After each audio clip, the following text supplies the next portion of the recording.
For this skirmish, I'm gonna mix it up a bit. I'm placing everybody next to one of their opponents, so everybody's surrounded, but it's still a 3 versus 3 match. Be interesting to see how the artificial intelligence handles that. Wonder who's gonna die first.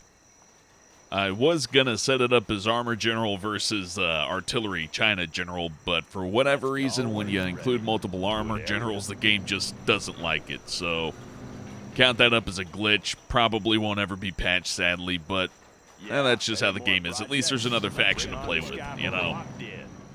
I'm pretty sure everybody was disappointed that they couldn't play as Ling in 0 Hour. That just kind of sucked. It's like how you can't play as Goro in the Mortal Kombat arcade. Although there's a good reason why. If you put in a quarter and played as Goro, you could just clean through the story mode and take up 15 minutes and they lose money. But, well, for 0 Hour, it doesn't make too much sense. You already paid the price of admission. Let them play as everything. Why not? Then again, the time spent developing Ling as a playable class might have taken time out of including things like better netcode and other shit, so I don't know. I'm not one to judge. I don't know how the development of the game went.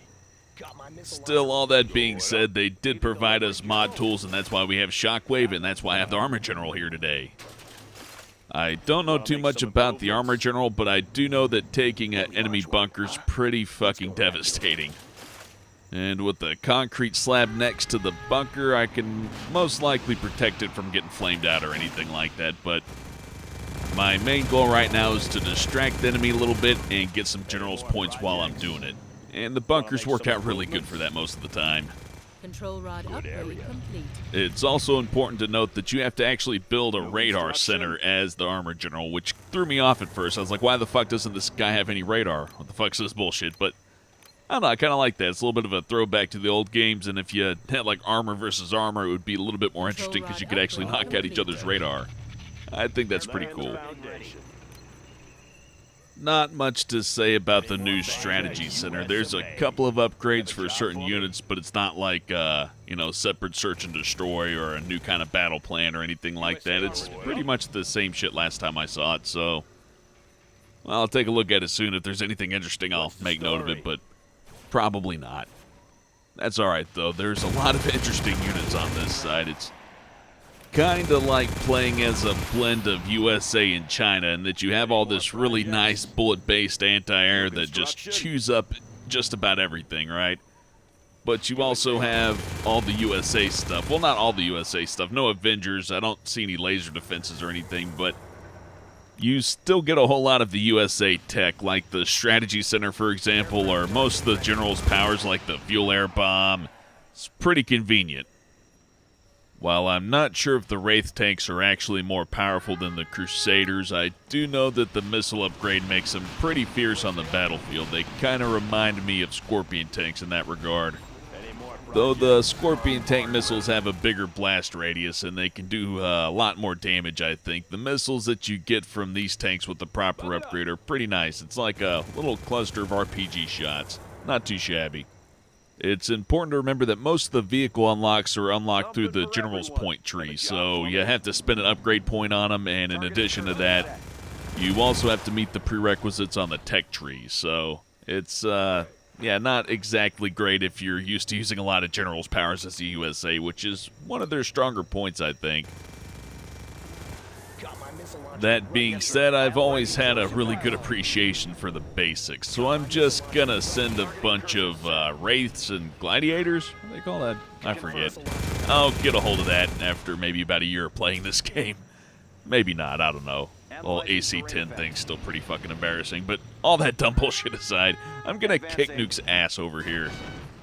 That is, if they don't bring in any artillery. A nuke cannon or some siege cannons would wreck my shit right now. Yes, sir. Cutting out Nuke's supply center early on is a good move, though. He won't be able to build any artillery in time to stop me, I don't think.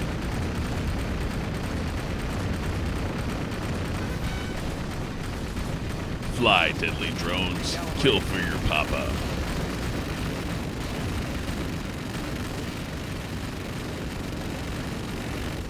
Analyzing terrain effects. Recalibrating. Well, an attack can't get much more optimal than this. I have the bunkers defending me from the back, my tanks can attack the front, and I doubt there's going to be much to stop me at this point. Advancing.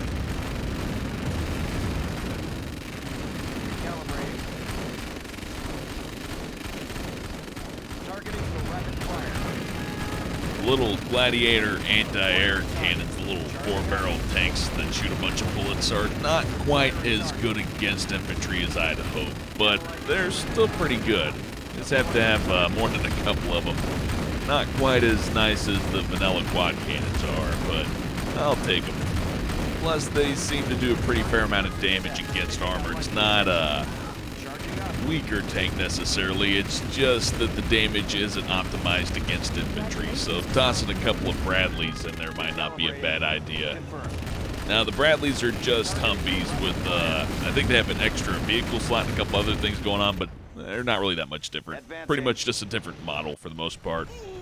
Still, I think it's a nice detail. At least it's slightly more realistic than having 5 guys with rocket launchers shooting them inside of a fucking Humvee. I mean, they'd be roasted like turkeys inside there. That is, if they didn't suffocate from the missile exhaust first. Though I suppose the same would happen with the Bradley. Just seems like they could have more room for apparatuses that would keep them from being roasted alive by the missile exhaust, is all I'm thinking. It's just a little bit too much heat for them to just roll down the windows and drive really fast. It's not gonna cut it. And neither of those Battle Masters, they're not gonna cut it either.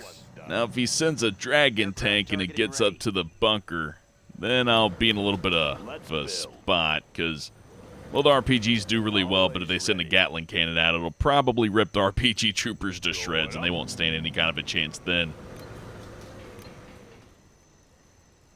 That one's done. Yeah. Need a delivery, General? I don't think tank's gonna be much of a threat right now, so I should probably attack pink. Really, attacking either one would be fine. They're about to destroy red, but I already have units over in green's base, so might as well work with green. Not to mention, if I leave green alone, he's just gonna feed the enemy general's points, and then I'll have carpet bombs and shit to deal with. Speaking of general's powers, these cruise missiles should be pretty fucking handy. Advancing.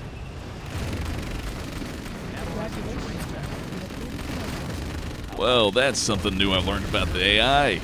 They really can't defend the coast very well. Just attack the coast. No reason to go through all those fucking bunkers and shit. Kinda interested to see how useful that Bradley drop is. I haven't really used it much, but I like the Bradleys. They're pretty useful. Having a vehicle drop's pretty handy most of the time.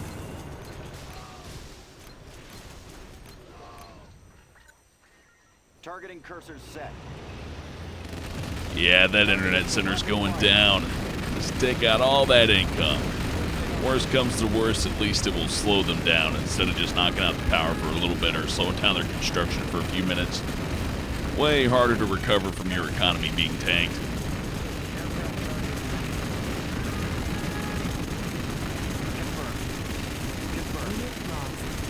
And here come the RPG troopers.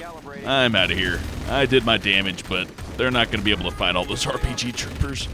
Maybe if I had quad cannons or more traditional anti-infantry vehicles, but those gladiators just don't cut it against RPG troopers, especially not the infantry ones. I assume they're more powerful than the regular ones. I think I'll go ahead and build my super weapon while I'm at it. Cluster missiles should come in handy. It's pretty fucking devastating, although it's a little bit goofy looking if you ask me. Now, I could get a missile shield for mammoth tanks, but for my money right now, and considering I'm fighting the tank general, I should probably just build as many tanks as possible to counter his, since I'm probably not going to see too many infantry in his base. At least if he's the tank general I'm used to, I'm expecting a whole bunch of battle masters, a few ECMs, and some Gatling tanks. I would unlock the tank destroyer, but that's only going to be good against tank and not the infantry general, so the mammoth is probably the better choice overall. Like I said earlier, there's lots of good stuff to unlock as the armor general, but you really want to spread it out, because if you go too far one way or the other, you just might not have what you need to get by. You could go for all the special units, then fight somebody like infantry general and have none of them be useful at all, then really wish you had a fuel air bomb or a extra airstrike or something like that. So Now, there's a lot to be said for having variety as this general. You don't want to go too far one way or the other, unless the situation calls for it. Can't really think of too many situations to where going all in one way or another is the best. Usually a balance is the way you get through these kind of missions. If you have a specific weakness, it can take you a long time to overcome it.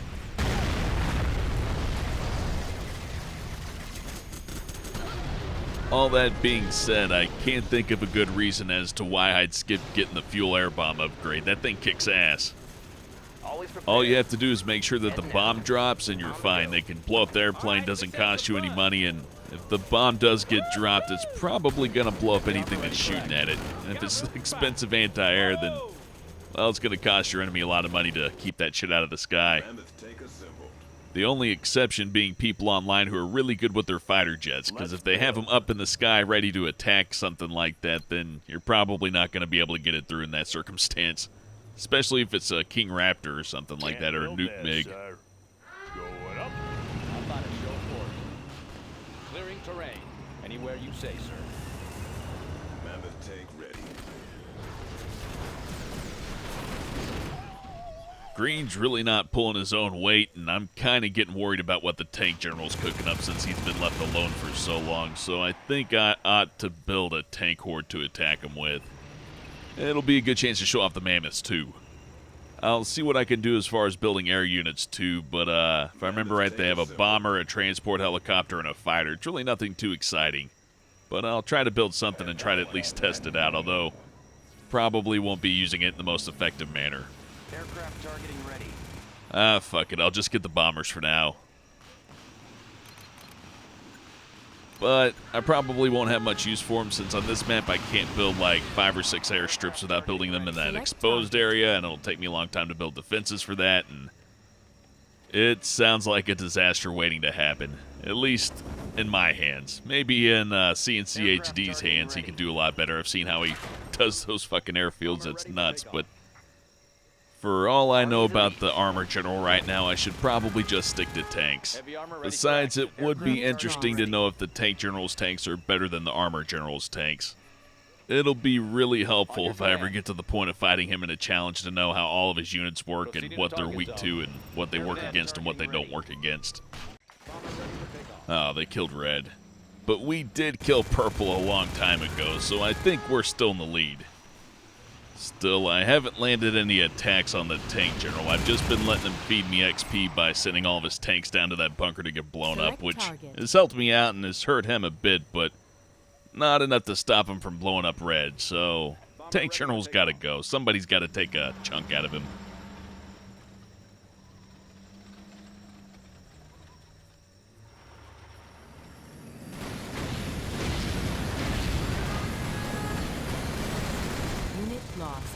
While that doesn't do as much damage as I'd like, it is kind of nice that it would be extremely hard to stop that, even if you had fighter jets in the air.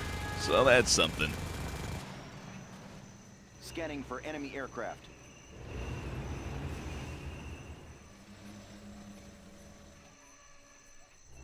Heavy armor ready for action. Still not sure if I have enough tanks to defeat all the tanks that he has, especially since he's going to keep building them as I attack, so I think it would be smart to try to lure him into the bunker so that he can take a whole lot of extra damage from that instead of shooting at my tanks the whole time.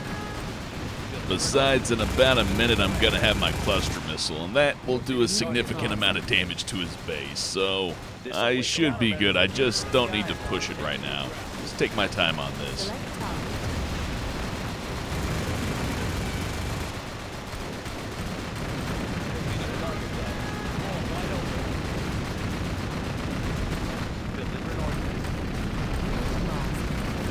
Ah, fuck efficiency, it's on. As much as I'd like to take him out with a cluster missile, it's gonna be a lot more fun to fight my tank horde with their tank horde. This should give a pretty good picture for how powerful his tanks are. You know, at least on a base level, not counting the tank destroyer itself. Kinda wish I got that in on this one, but like I said, once I go to the fucking infantry base, it's gonna be useless, so I'll have to try to make a video in the future with all the tanks. Maybe just nothing but tank generals, and then I build all of the armor that Armor General has. That could be pretty interesting, actually.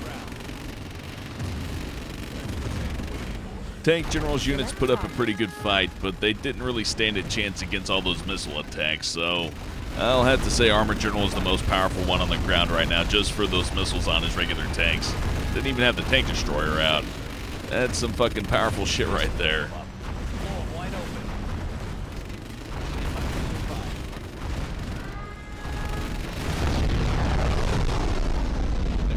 I don't think I had to drop that cluster bomb on him right there to win, but sometimes you just want to kick somebody's shit in really hard. Cluster bomb's pretty good for that. No radiation left over, so you can just roll on in and blow up whatever's left over. Combine that with the Moab and some cruise missile strikes, and there's probably not going to be much that can stand in your way. Now, they may shoot down the Moab, but they're not going to get the cruise missile and the cluster bomb. That shit's just going to kill them.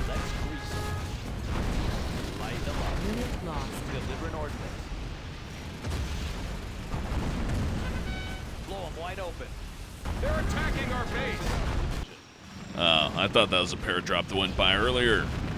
Luckily, that won't be too hard to handle. The artificial intelligence isn't really good with the paradrops. They don't go after vital buildings most of the time. They tend to go right for your defensive line after being dropped in the middle, so yeah, it's really not too much to fear. Moving unrivaled. Nothing left to do now but to sweep up tank, then take out infantry. Really enjoying the Armored General so far. He's got a little bit too much power, but like I said, he's a boss general, so it's alright, you know, he can be powerful, that's fine. Besides, he's far from unstoppable. Nuke General could wreck his shit with some nuke cannons or some siege cannons using that isotope ability and all that, so he's powerful, but far from unstoppable. A couple of nuke cannons could really wreck his shit.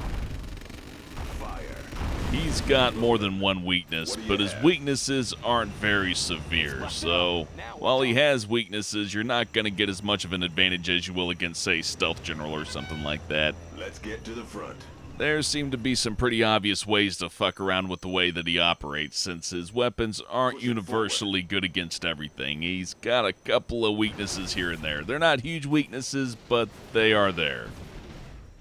That being said, I'm not looking forward to taking Demolition General up against this guy, because his units aren't going to be able to hang in there very well. I don't think Demolition General will have any problem blowing up the tanks, but I think he will have a problem withstanding all the damage that they dish out, because he's not really that much more cost-effective than Armored General, because his tanks are just about the same price, only a couple $100 difference, so it's got to be a serious struggle to outproduce this guy. Pretty much everything he has is cheap, and that's a huge advantage. That's part of the reason why I like the GLA so much.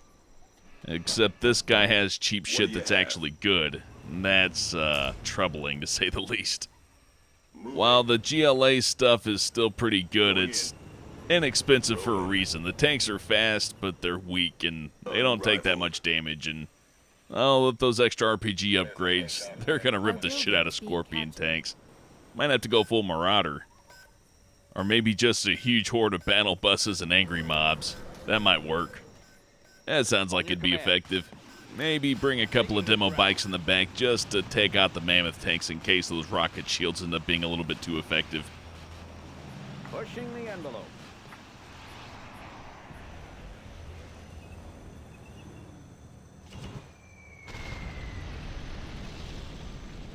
Kinda had higher hopes for the bomber, but oh well, it's not really meant to take on the infantry. Just not a good place to showcase that particular unit. Distribution underway. Ah, come on, run him over. This shouldn't be any kind of a problem. Come on, smash him like a bug. Cut him clean. Scanning for enemy aircraft. Ah, there they go, they got him. That's the advantage that the supply trucks have. If anybody tries to capture anything or send a bunch of infantry your way, you can actually just run them over. It's pretty effective, actually. Not the ideal strategy, probably better to run them over with tanks since they can take a couple of RPG shots, but in a pinch they can actually save your base. China infantry's gonna need a whole lot more than a supply truck to stop this, though. Even if they manage to take out all of my tanks, I'll have the cluster bomb and all my generals' powers, and that should be more than enough to wipe them out.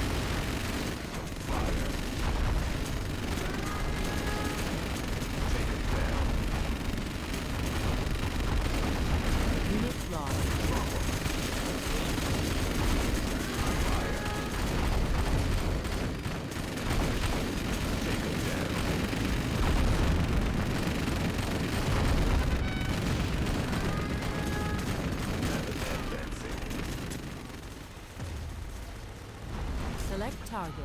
This attack is going so well, I think I'll take the time to actually watch the cluster missile launch.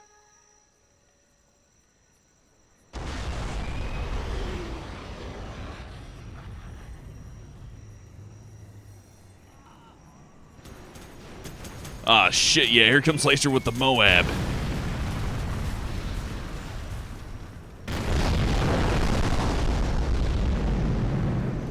Well, all that shit's dead. Time to finish this fucker off. All over them. Select target. Select target. Select target.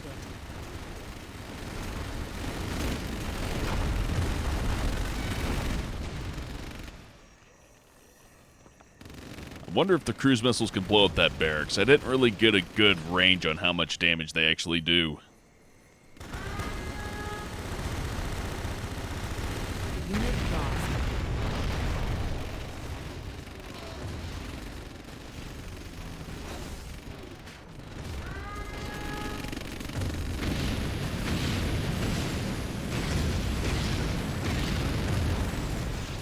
Just barely enough to blow up a barracks. Not bad, but yeah, you wouldn't want to use it on a war factory or anything like that. Close in. Select target. And infantry just surrendered, so that's the game. Not too bad. Had a good time with the armor general. You are victorious.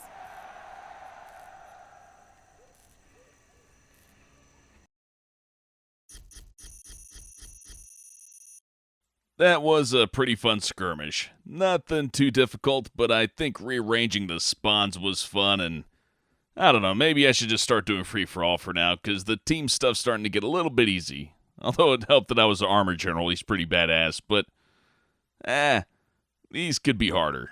Or at the very least less predictable. I just gotta stop giving myself so many teammates. More players on the field is good, but too many teammates just takes too much of the pressure off me early on. I think next time I'll do something like a 4-player free-for-all on an 8-player map, so there's lots of resources for us to get and places for us to expand our bases, because, well, I like this close-range stuff. I think I've done a little bit too much of it. But that's the best part about Skirmish. You can actually make your own challenge, which is something a lot of other games lack. There's no real way to do that in a first-person shooter anymore, you know? That's kind of a shame, but that's why I like Generals. It's a fucking good game. And it's even better with the wacky-ass over-the-top mods. Anyhow, that's all I got for now, so thanks for watching, and I'll see you again next time.